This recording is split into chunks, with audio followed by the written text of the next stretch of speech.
നൽകിയത്. പല തരത്തിലുള്ള നിലപാടുകളിലേക്ക് ഇന്ത്യ കടക്കുന്ന ഒരു സമയം കൂടിയാണ് ഇത്.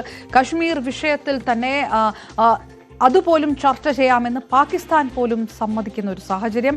അങ്ങനെ ചർച്ചയാകാമെന്നൊരു നിലപാടിലേക്ക് പാകിസ്ഥാൻ വരുമ്പോൾ പോലും ഈ തുർക്കി എടുത്ത നിലപാടിനെതിരെ വലിയ തരത്തിലുള്ള ജനരോഷം ഇന്ത്യയിൽ നിന്ന് ഉയരുന്നത്. 2023 തുർക്കിയിലുണ്ടായ ഭൂകമ്പത്തിൽ ഇന്ത്യ കൈയയച്ച് സഹായം നൽകിയിട്ട് പോലും തുർക്കി ഈ നിലപാട് സ്വീകരിച്ചത് എന്തുകൊണ്ട് എന്നുള്ളത് കാര്യമാണ്.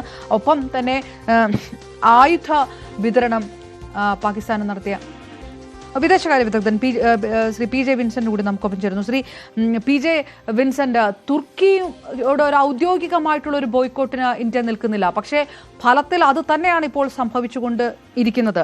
ഏത് തരത്തിലുള്ള ഒരു നഷ്ടം തുർക്കി എന്നൊരു രാജ്യത്തിനുണ്ടാകും? നയതന്ത്ര തലത്തിൽ ഇത് പരിഹരിക്കാനുള്ള നീക്കം തുർക്കിയുടെ ഭാഗത്തുനിന്ന് ഉണ്ടാകുമെന്ന് കരുതുന്നുണ്ടോ താങ്കൾ? യഥാർത്ഥത്തില് ഇന്ത്യയെ മാനസികമായി ഇന്ത്യക്കാരിൽ വലിയ പ്രതിഷേധമുണ്ടാക്കിയ ഒന്നായിരുന്നു തുർക്കിയുടെ അതിരുവിട്ട സഹായം പാകിസ്ഥാന് നൽകിയത്.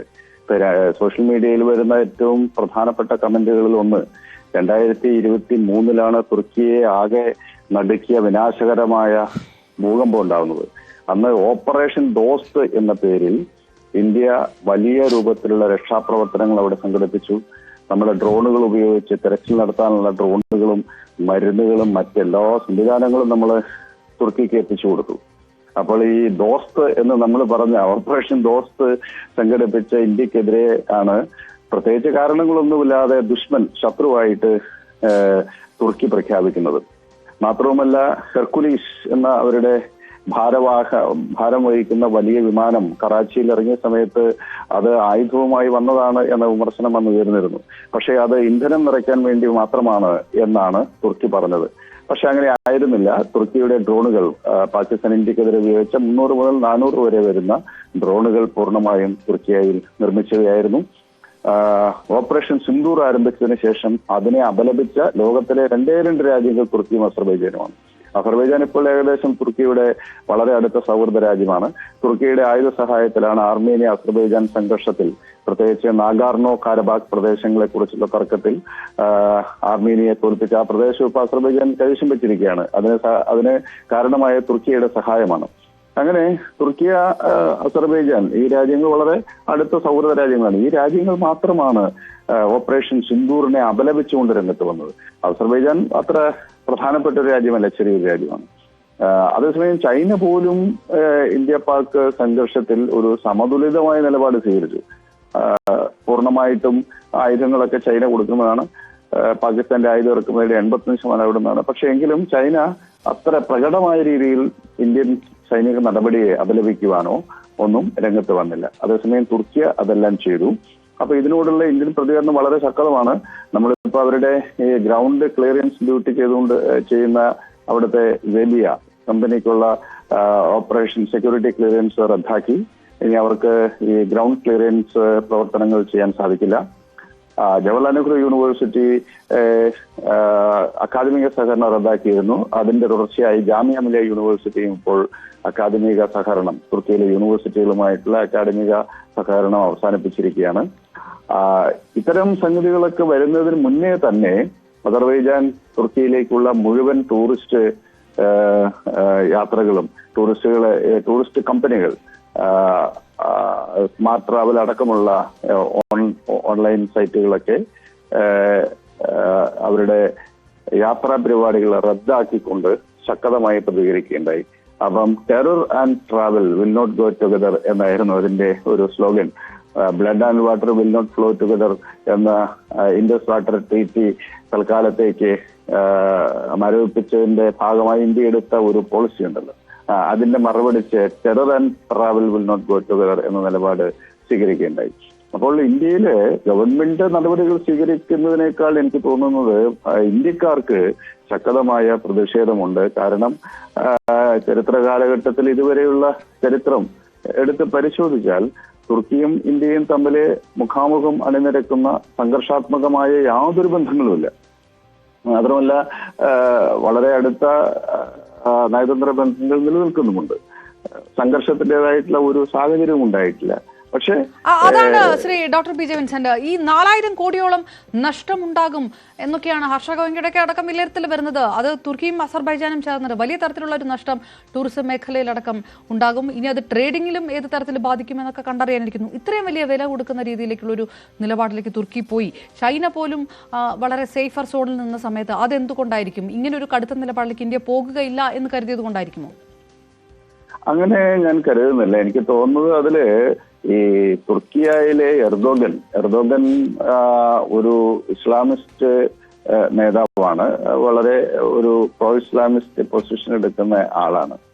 അപ്പം കാശ്മീർ വിഷയത്തെ ഒരു മതപ്രശ്നമായി അവതരിപ്പിക്കുവാനും വീണ്ടും ജിഹാദിന്റെ ആശയത്തെ പുനരുജ്ജീവിപ്പിച്ച് കാശ്മീർ സംഘർഷത്തിലേക്ക് അന്താരാഷ്ട്ര തലത്തിൽ ഇസ്ലാമിക രാജ്യങ്ങളുടെയും പ്രത്യേകിച്ച് മുസ്ലിം തീവ്രവാദികളുടെയും ഒക്കെ ഒരു ശ്രദ്ധ ആകർഷിക്കാനൊക്കെയുള്ള ശ്രമമാണ് ഏപ്രിൽ 16 ആസിം മുനീർ എന്ന പാകിസ്ഥാന്റെ ജനറൽ നടത്തിയത്. അവരുടെ സൈനിക മേധാവിയാണ്.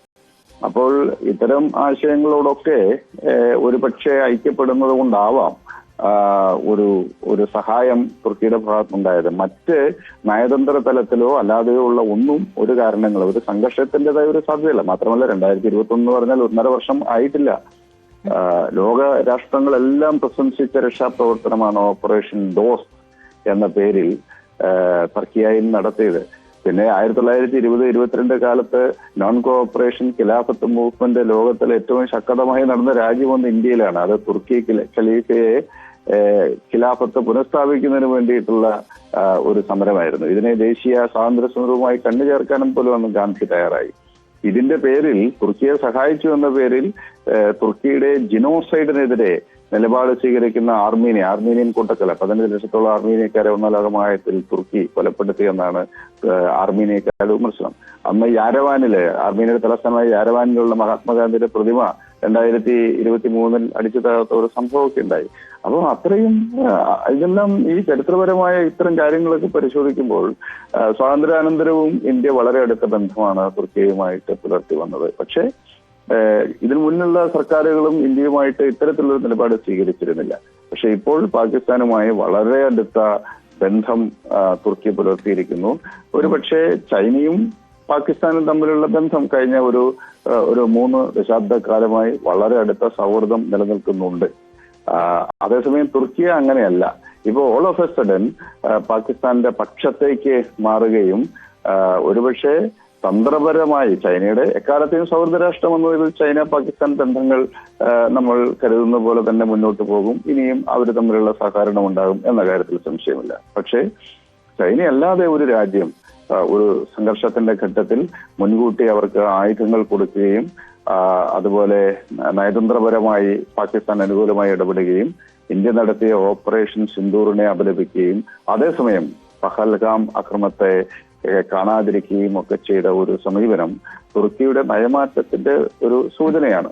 മാത്രമല്ല പാകിസ്ഥാന്റെ വിദേശകാര്യമന്ത്രി ഖ്വാജ ആസിഫ് ഈ ഭീകരവാദികളെ സ്വാതന്ത്ര്യ സമര സേനാനികൾ എന്നാണ് അഭിസംബോധന ചെയ്തത്.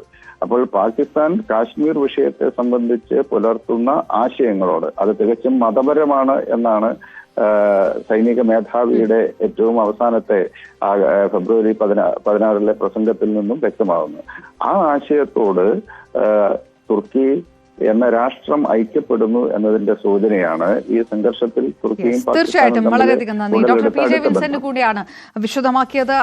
ഏത് തരത്തിലാണ് ഈ തിരിച്ചടി തുർക്കിയെ ബാധിക്കുക എന്നുള്ളത് കൂടിയാണ് വിലയിരുത്തുന്നത്. വ്യവസായ വാണിജ്യ മേഖലകൾ കൂടി ഈ സമയത്ത്